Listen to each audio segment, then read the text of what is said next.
Hello, intelligence. How are you? Hope you all are good. This is Akshay Chopra and this is my YouTube channel Akshay Chopra Maths, जहाँ हम 10th class की NCERT की book discuss कर रहे थे, जिसमें हम chapter 4 quadratic equation में पहुँच गए थे। मैथ्स की बुक है, ठीक है जी। पहले 3 चैप्टर डिस्कस कर चुके हैं। मैं फिर से बताता हूँ, हर वीडियो में बताता हूँ कि जो भी आपके पहले 3 चैप्टर्स हैं 1 2 3 4 और ये 4th जो चल रहा है, ये सबकी प्लेलिस्ट, ठीक है जी, प्लस जो आपका व्हाट्सएप ग्रुप का लिंक है, ठीक है जी, वो सारा कुछ डिस्क्रिप्शन बॉक्स में मेंशन है। तो प्लीज़ जाना। लो चींटी महाराज, तुम अपनी वीडियो बना लो पहले, भाग यहाँ से, ठीक है। तो जो प्लेलिस्ट है सारी मेंशन है वीडियो के डिस्क्रिप्शन में, प्लस जो व्हाट्सएप ग्रुप का लिंक है वो भी मेंशन है, ठीक है जी। तो प्लीज़ ज्वाइन करना और अपने डाउट्स क्लियर करना। चलो, यहाँ पे हम कर रहे थे एक्सरसाइज 4.1, ठीक है बच्चों। 4.1 एक्सरसाइज कर रहे थे, जिसमें हमने फर्स्ट क्वेश्चन कर लिया था। अब हम सेकंड क्वेश्चन करने जा रहे हैं। देखो सेकंड क्वेश्चन में क्या है, सेकंड क्वेश्चन में ये है, सेकंड क्वेश्चन में बेटा ये है कि represent the following equations in quadratic form, ठीक है। ठीक है जी, उसने क्या बोला है कि ये इंग्लिश में सब कुछ लिखा हुआ है, इसकी क्वाड्रेटिक इक्वेशन खुद बनाओ, ठीक है जी, और बाद में इसको सॉल्व करो, ठीक है ना। सोल्व तो चलो करने को नहीं बोला, वो अगली एक्सरसाइज में करेंगे हम दोनों मेथड के साथ, जो इंट्रोडक्शन में बताए थे। अभी हम क्वाड्रेटिक इक्वेशन बना लेते हैं। कैसे? The area of rectangular plot, और ये बेटा मस्ट है, पेपर में तुमको ऐसे ही क्वेश्चन आते हैं स्टेटमेंट वाले, जिनको छोटी क्लासेस में वर्ड प्रॉब्लम बोलते थे हम, कि इक्वेशन भी खुद बनाओ और फिर उसको सोल्व करो। मान लो इंट्रोडक्शन में तुमको 2 मेथड बताए मैंने, क्वाड्रेटिक फार्मूला बताया, फैक्टराइजेशन बताया, तुमको ये दोनों मेथड आते हैं सोल्व करने के लिए। लेकिन बेटा अगर तुमसे ये इक्वेशन नहीं बनी तो सोल्व किसको करोगे? इक्वेशन बनाओगे तो सोल्व करोगे इसको। तो इन मेथड्स पे कमांड बनाने से भी पहले उसकी इंग्लिश पे कमांड बनाओ, अपनी इंग्लिश पे कमांड बनाओ, उसकी इंग्लिश को समझो और इक्वेशंस बनाओ, ठीक है। पहले इसकी प्रैक्टिस करो, फॉर्मूला बाद में।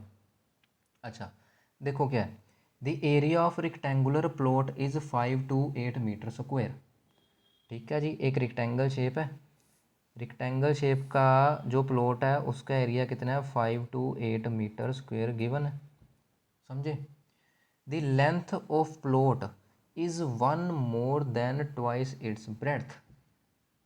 अच्छा, अगर मैं ब्रेड्थ को b मान लूँ तो बेटा लेंथ वो क्या कह रहा है, ध्यान से समझना कैसे इक्वेशन बना रहा हूँ मैं।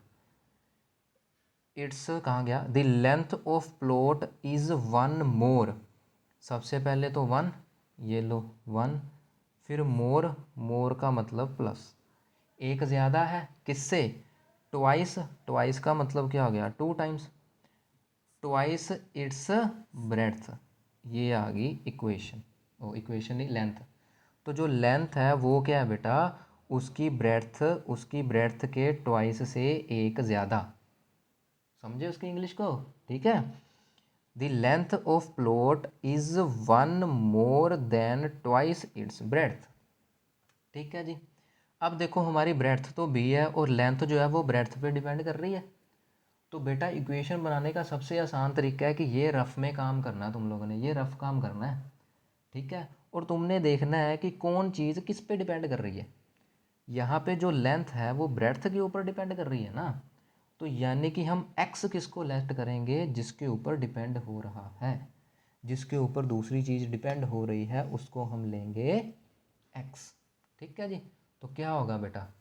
तो इसमें क्या होगा फिर? अब देखो ब्रेड्थ के ऊपर सारा डिपेंड है क्वेश्चन, तो हम क्या ले लेंगे? लेट ब्रेड्थ, क्वेश्चन में क्या था? ब्रेड्थ ऑफ रेक्टेंगुलर प्लॉट था, तो ब्रेड्थ ऑफ रेक्टेंगुलर प्लॉट ऐसे लिख लेंगे हम।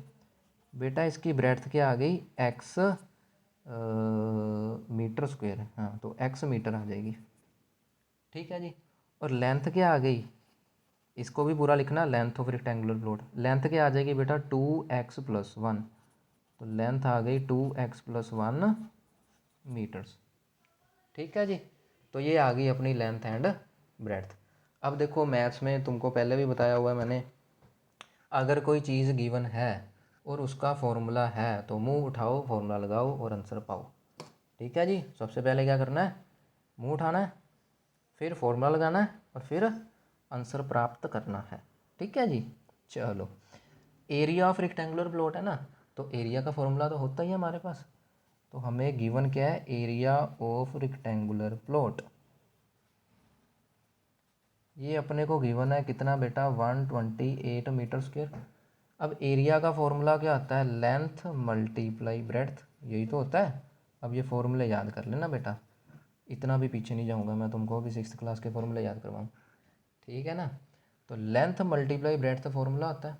लेंथ कितनी थी अपने पास, 2x+1, और ब्रेड्थ कितनी थी अपने पास, x = 5 to 8। और ये अभी हमने पिछली वीडियो में डिस्कस करा है, कैसे करते हैं, बार वाली चीज़ अंदर सभी से मल्टीप्लाई होती है। तो 2x और x जब मल्टीप्लाई होंगे तो क्या बन जाएगा, 2x²।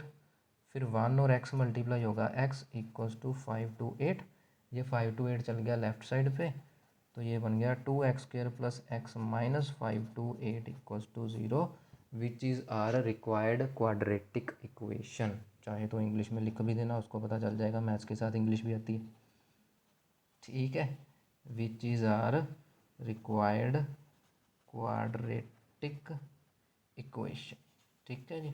अब देखो बच्चों, हमारा क्वेश्चन क्या था, हमारा क्वेश्चन था कि इक्वेशन फाइंड करो, हमने कर ली, ये यहाँ पे ख़त्म हो गया, ये 2 मार्क्स में आ जाएगा, ठीक है। अगर 3-4 मार्क्स में आया, तुमको बोलेगा इसको सोल्व करके लेंथ और ब्रेड्थ बताओ, तुम इसको सोल्व कर लोगे। 2 मेथड तुम लोगों ने पढ़े हैं, इंट्रोडक्शन में बताए थे, फैक्टराइजेशन और क्वाड्रेटिक फार्मूला, ठीक है जी। उन दोनों में से कोई भी मेथड लगा देना और अपने एक्स की वैल्यू फाइंड कर लेना। एक्स फाइंड कर लोगे तो ये ब्रेड्थ आ जाएगी, उसी एक्स को यहाँ पुट करोगे 2x+1, तो लेंथ भी आ जाएगी रेक्टेंगुलर प्लॉट की, ठीक है जी। तो चलो अब बनाते हैं अगला क्वेश्चन। बस ये इक्वेशन बनानी सीख जाओ ना, है ही कुछ नहीं, बाकी तो फॉर्मूले लगाने हैं, कैलकुलेशन करनी है, चैप्टर हो गया ख़त्म, ठीक है ना। अब the product of 2 positive consecutive integers is 306। Consecutive का मतलब क्या होता है, यहाँ बता देता हूँ।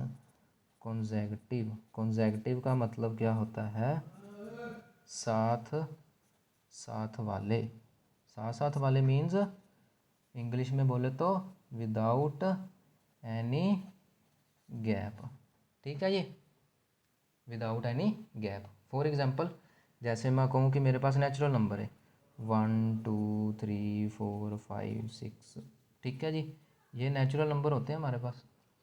तो बेटा अगर मुझे कंसेक्यूटिव नेचुरल नंबर चूज़ करने हैं, जैसे अगर मान लो मैंने एक नेचुरल नंबर 3 उठा लिया, तो या तो मैं 2,3 लूँगा या फिर मैं 3,4 लूँगा। कंसेक्यूटिव का मतलब साथ साथ वाले, बीच में कोई गैप नहीं है। अगर मैं एक नेचुरल नंबर 6 उठा लूँ और एक 9 उठा लूँ, ये बेटा कॉन्जिक्यूटिव नहीं है। कॉन्जिक्यूटिव बोलो, कंसेक्यूटिव बोलो, ये नहीं है। क्यों, क्योंकि 6 और 9 के बीच में 7 और 8 2 छोड़ दिए हमने। बात को समझ रहे हो ना। कंसेक्यूटिव का मतलब होता है बिल्कुल साथ साथ वाले, विदाउट एनी गैप, कोई गैप नहीं रखना उसमें, ठीक है जी, कोई गैप नहीं रखना, उसको बोलते हैं कंसेक्यूटिव। अब क्वेश्चन क्या है, the product of 2 positive consecutive integers is 306। उसने बोला है 2 पॉजिटिव इंटीजर है और कंसेक्यूटिव इंटीजर है। तो बेटा ये देखो, यही तो इंटीजर होते हैं। अगर मैं इसको इंटीजर में देखूँ तो ऐसे ही तो पीछे जाते हैं, यानी कि अगर नेचुरल नंबर की बात करें या इंटीजर की बात करें, कितने का गैप होता है, 1 का गैप होता है कि नहीं। तो मुझे कंसेक्यूटिव इंटीजर चाहिए, तो लेट 2 पॉजिटिव कंसेक्यूटिव, इसको ध्यान से देखना मैं क्या लिख रहा हूँ, कंसेक्यूटिव इंटीजर्स आर, क्या है बेटा, अगर एक इंटीजर को मैं x ले लूँ तो दूसरा x+1 हो जाएगा ना, x,x+1, क्योंकि 1 ऐड करके तो आगे पहुँच रहे हैं, ठीक है। तो यहाँ इसको x और x+1 कर दो या x और x-1 कर दो, क्योंकि अगर 6 में -1 करूँगा तो मैं 5 पे पहुँचूँगा, वो भी तो कंसेक्यूटिव है। अगर 6 में +1 करूँगा तो 7 पे पहुँचूँगा, वो भी तो कंसेक्यूटिव है। तो यानी कि गैप एक का रखना है, चाहे एक गैप घटा दो चाहे एक बढ़ा दो, वो आपकी इच्छा। तो let 2 positive consecutive integers are x and x+1।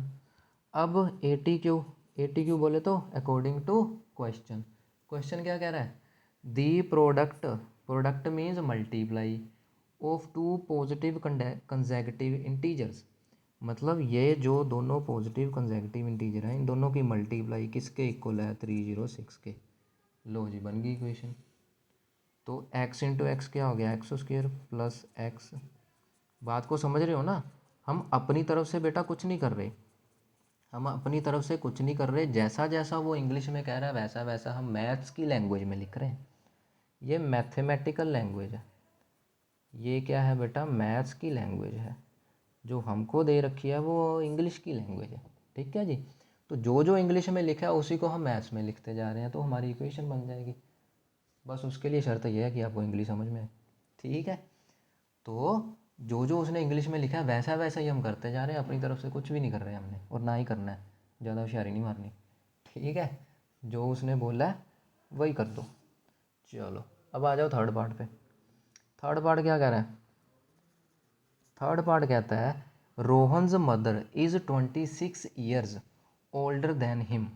जो रोहन की मदर है वो रोहन से 26 ईयर बड़ी है। समझ गए, मदर बड़ी होगी ना, छोटी थोड़ी होगी। Rohan's mother is 26 years older than him. जो रोहन की मदर है वो रोहन से 26 ईयर बड़ी है। यानी कि अगर इसको रफ में बनाएं तो जो मदर है वो रोहन से 26 ईयर बड़ी है। यानी कि रोहन की एज में 26 प्लस करेंगे तो मदर के बराबर पहुंचेंगे। बात समझ रहे हो ना, ठीक है जी। चलो जैसे देखो, अगर रोहन की एज मान लो मैं कहूँ 1 है, तो मदर की एज क्या हो जाएगी, ठीक है जी। जैसे मान लो यहाँ पे हम छोटा सा टेबल बना दें, ये रोहन है, ये उसकी मदर है। अगर मान लो रोहन की एज 1 है तो मदर की एज क्या हो जाएगी, 1 + 26 दैट इज़ 27, ठीक है। अगर रोहन 2 साल का है तो उसकी मदर क्या हो जाएगी, 28 साल की। अगर रोहन 5 साल का है तो उसकी मदर कितनी हो जाएगी, 31 की। बात को समझ रहे हो, यानी कि जो रोहन है उसकी सॉरी रोहन की मदर है, उसकी एज रोहन की एज पे डिपेंड कर रही है ना। तो अभी पिछले क्वेश्चन में हमने करा है कि जहाँ डिपेंड हो रहा है उसी को एक्स मान लो, जहाँ डिपेंड हो रहा है उसी को एक्स मान लो ना। तो हम फिर क्या करेंगे, let age of Rohan, Rohan की एज कितनी है, एक्स साल, तो उसकी मदर कितनी है, एज ऑफ मदर, मदर कितनी होगी, रोहन की एज में 26 प्लस कर देंगे हम, ठीक है। अब देखो क्वेश्चन क्या कहता है भाई, ठीक है बेटा, हमेशा ना इसमें 2 कंडीशंस दी होती हैं। एक कंडीशन हमें नंबर सिलेक्ट करने के लिए बताती है, और जो दूसरी कंडीशन है वो इक्वेशन बताती है, ठीक है जी। कैसे, the product of their ages 3 years from now, मतलब आज से 3 साल बाद विल बी कितनी होगी, 360। अब आज से 3 साल बाद, अगर आज रोहन की एज एक्स है तो 3 साल बाद रोहन की एज कितनी हो जाएगी, उसमें 3 प्लस कर दो। अगर आज उसकी मदर x + 26 की है तो 3 साल बाद उसकी मदर की एज क्या होगी, उसमें भी 3 प्लस कर दो। अब बेटा 3 साल बाद दोनों ही बड़े होंगे 3 साल के, ठीक है। और इनकी एज का हमने कर दिया प्रोडक्ट, ये प्रोडक्ट किसके इक्वल है बेटा, 360। चलो समझ गए। अब बस इसको सोल्व करो, इक्वेशन बनाओ। पहले x है पूरी ब्रैकेट के साथ मल्टीप्लाई होगा, ये क्या हो गया बेटा, x + 29 हो जाएगा, 26 + 3।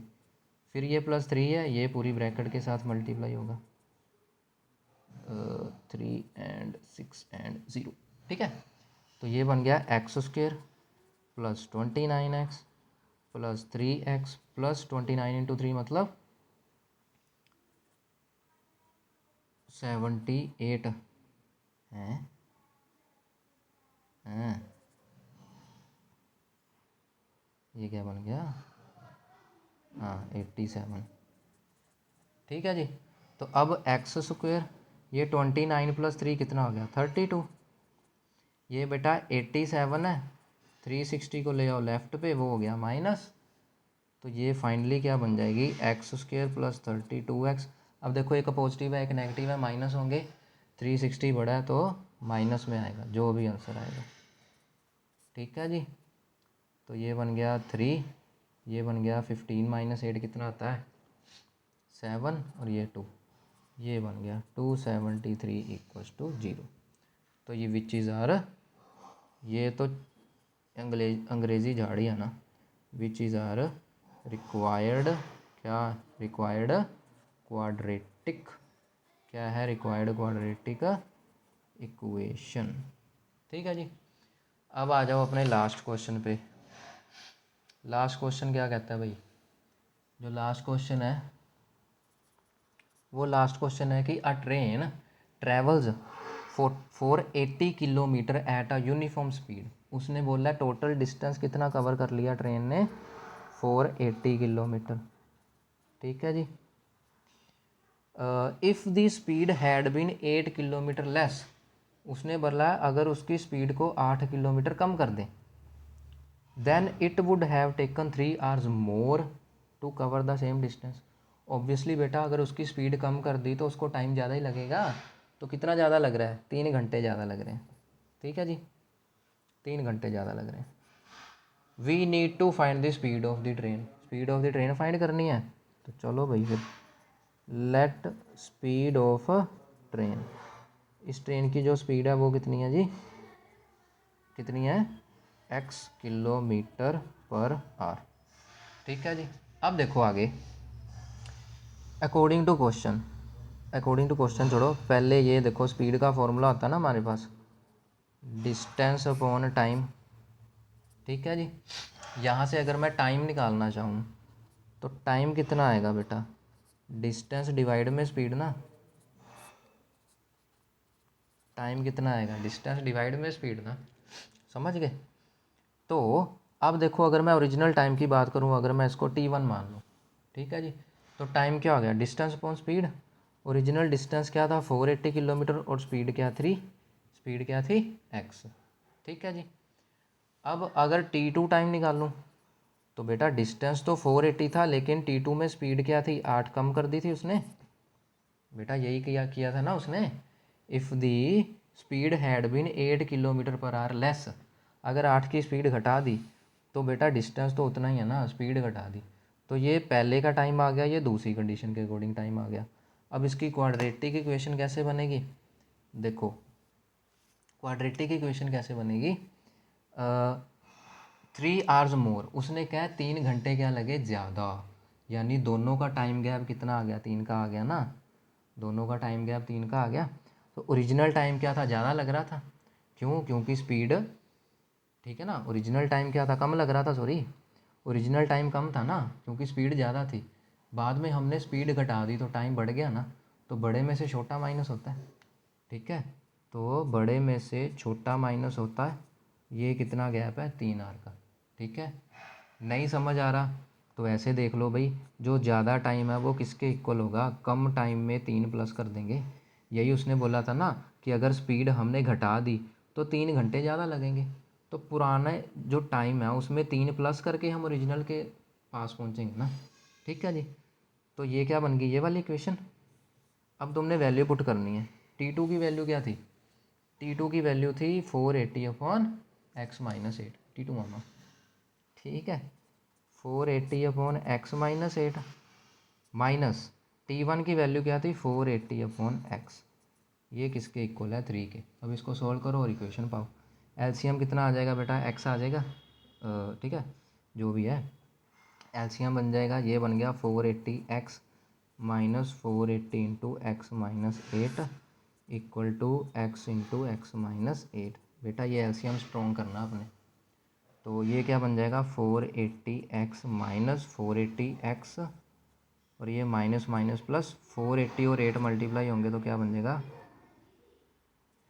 ये बन जाएगा। ठीक है जी। और ये दोनों क्या है?